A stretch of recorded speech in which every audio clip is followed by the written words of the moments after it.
Hello. As you can see from the screen, my name is Jim Dunnigan, and I'm a graduate student at SUNY Oswego in Oswego, New York, in the Human Computer Interaction Master's Degree Program. And this is a class I took in database applications, and this is a presentation of the project that we did in this class on creating a relational database, and this is the Reliable Drug Information Database Project. And in the presentation, I want to kind of go through the steps that it took to conceive of this database from the idea itself all the way through to the various models, the conceptual, logical, and physical data models that are needed to get to a workable a database, and then a couple of instances of database applications that have been created, and a little bit of a lessons learned aspect of the whole project. Now, this is called the Reliable Drug Information Database because its goal is to create a source of reliable information about prescription drugs. The marketing done by drug companies, my research has found, is so pervasive that it's really difficult to find truly unbiased drug information on the web. Either the sites are totally owned by pharmaceutical companies, or you find that they are financed or influenced by them. So it's almost impossible to make an informed decision about considering whether you're going to use a prescription drug without some really hard work. So the goal of this site is to give visitors a chance to view information about unbiased websites, and they can do that by searching on a particular drug or a drug company or even the kind of condition that drug is meant to treat. Visitors also to the site will have the opportunity to provide some feedback on the sites that they see, let our staff know about the ones they like or maybe the ones they think aren't so good, as well as an ability to contact the staff with suggestions or questions or any other kind of other kinds of feedback. Now, the staff will be all volunteer. This is would be conceived as a nonprofit corporation, and the staff would be responsible for maintaining the database. They would do some research into unbiased websites and the ones that they felt passed the standards that the group had. They would put those into the database with the other information associated with them, the drug manufacturer, the condition it treated, that sort of information. They would also update or delete any records that needed to be changed or removed for whatever reason. And they would interact with the visitors or other people that contacted us if there was a response that was required. Visitors to the site would not have access to be able to make any changes. Only registered volunteer staff members would be able to do that. Now, in beginning this process, we come up with what's called a conceptual model. It's a way to visualize the kind of data structure that we want, the way we want this data organized, without having to worry about how it's going to be physically created, what kind of computer it might be on, what kind of operating system you'd use, what the application that you would use, the software you'd work with. That doesn't have to be involved in the process now. It allows us to come up with kind of a perfect world, our wish list of everything we'd want this to do, and to be able to look at that and see that. And then from there, the changes might have to be made, but we start with this concept of the way we want the data model to look. It also gives us a good way to try to describe how that data is going to be used by the system, what kind of functionality that we're looking for, what kind of views, the way that the users are going to be able to interact with the system. And the first step in this is what's called a use case diagram. And we have what we call actors. These little stick figures represent, well, in this case, a couple of human actors, the user or the visitor, and the unbiased drug information project, a staff member, known by the acronym there. There's also a system user that's not a human, it's virtual. It has a certain functionality, but most of the activity is done by the human actors here. Staff members are the ones that are making the changes to the database.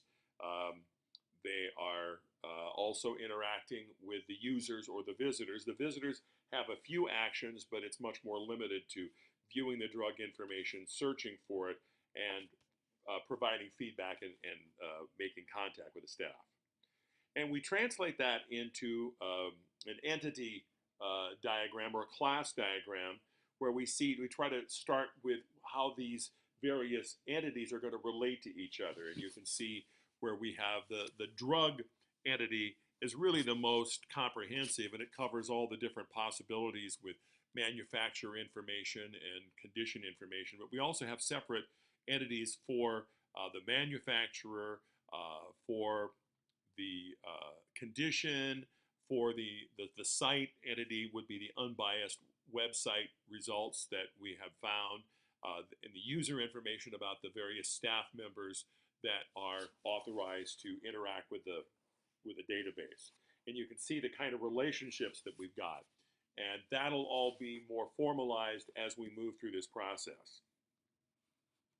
The next step is what's called a logical model, and that's we're going to be a little more specific about the kind of database that we're going to use, but we're still staying away from being locked into a specific physical kind of operation.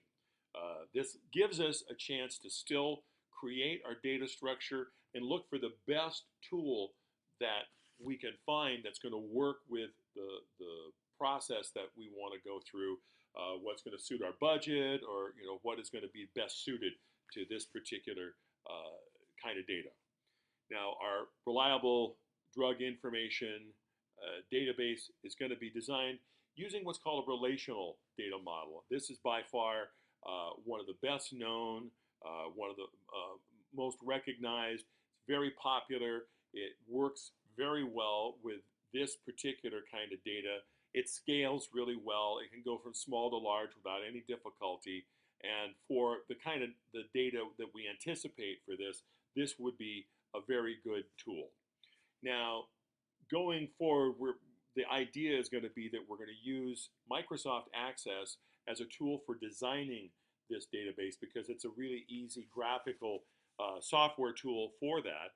And then we're also going to use what's called MySQL, which is a very popular web-based database system that we will put our database on to be able to create these web applications that we're going to use, and we'll see a couple of demonstrations in just a moment here.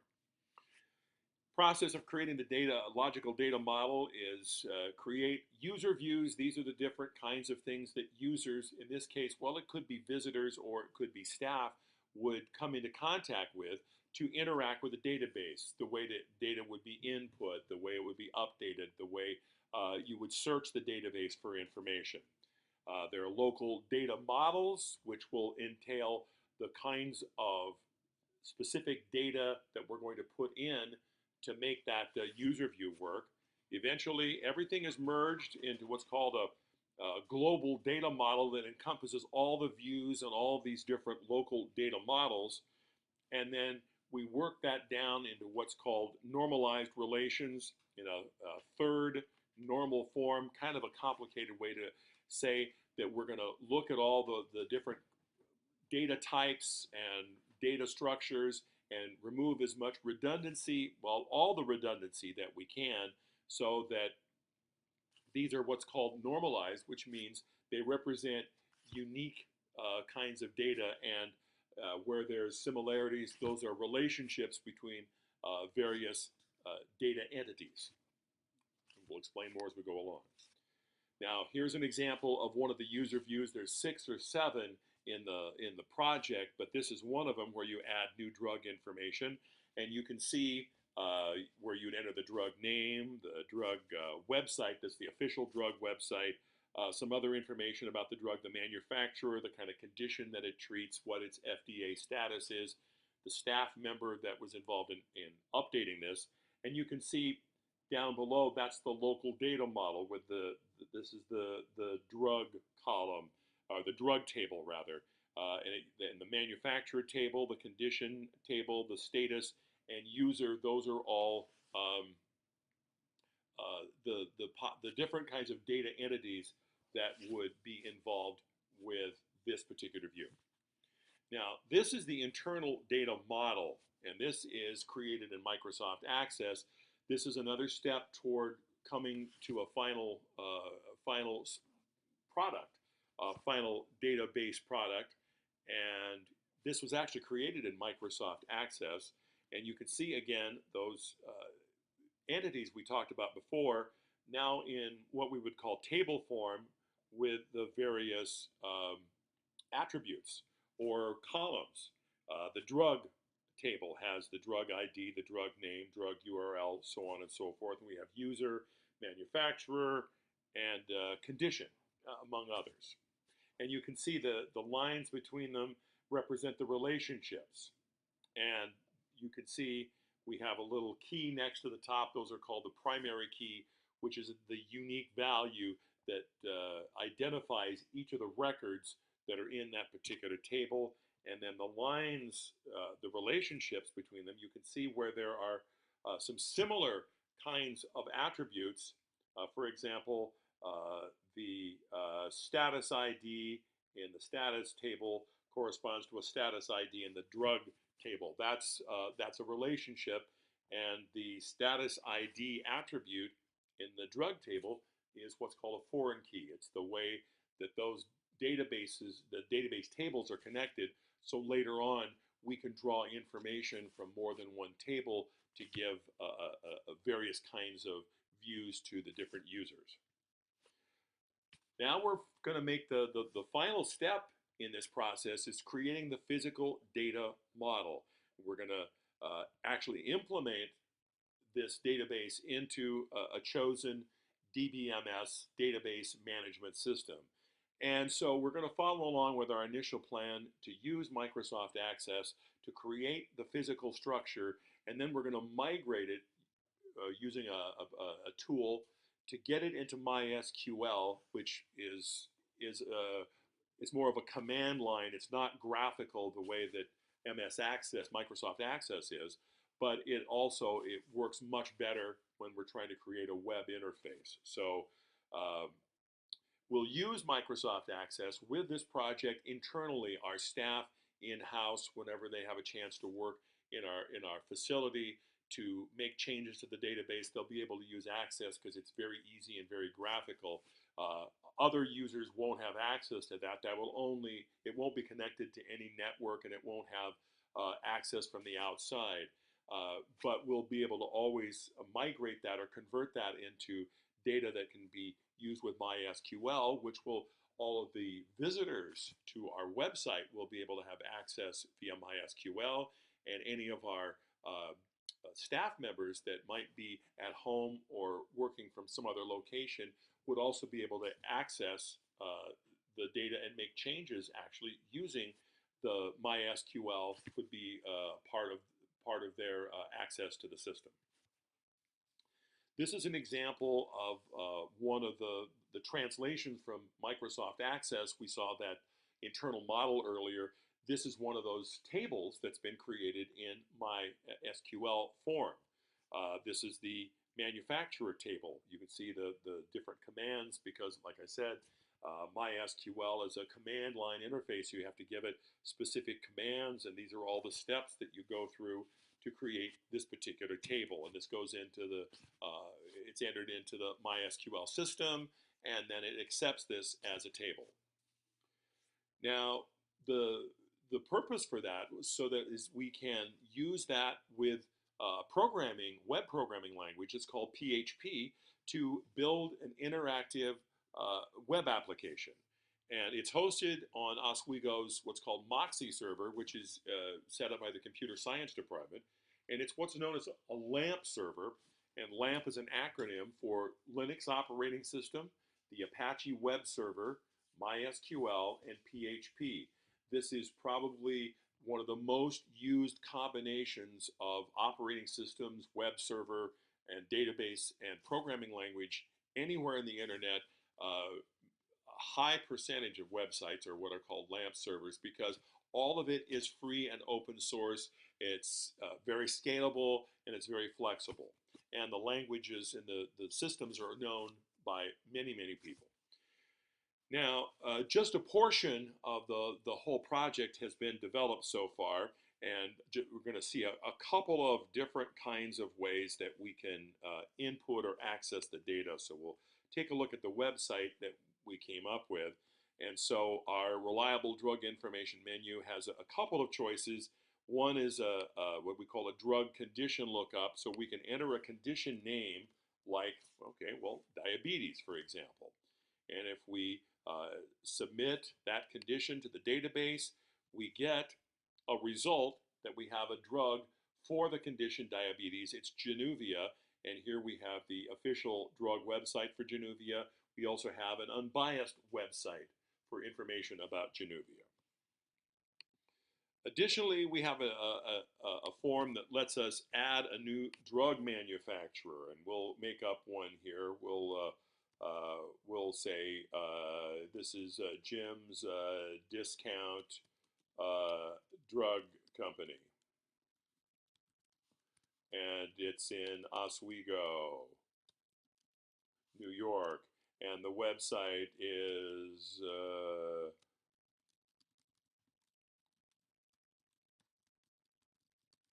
Jim's Discount drug.com.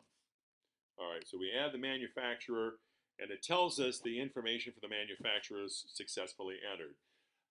When this database is more fully implemented, we would see the results of that in the table, but that is part of the development process that has yet to be completed. Among the files that were used in creating the applications, you can see the reliable drug menu. That was the initial, that was the HTML or markup language, hypertext markup language file used to create the initial menu where we made our choices. The drug condition.html was the web page that we input the condition information. The PHP file, drugcondition.php, was the file that produced the output for us, that did all the work in the background, and that's a file that you don't get to really see. That resides completely on the server and allows you to keep sensitive information about the database there where it wouldn't be viewed by the public. Add manufacturer is the input page for adding a new manufacturer, and the PHP page, at the last one there, is the output, in this case, or a success that says we successfully added that to the database. There's a little bit of a tree structure showing how we start with a reliable drug menu .html file and kind of cascade down to those other files, the condition drug.html or the add manufacturer, and from each one it will step down into that PHP file that gives us the result.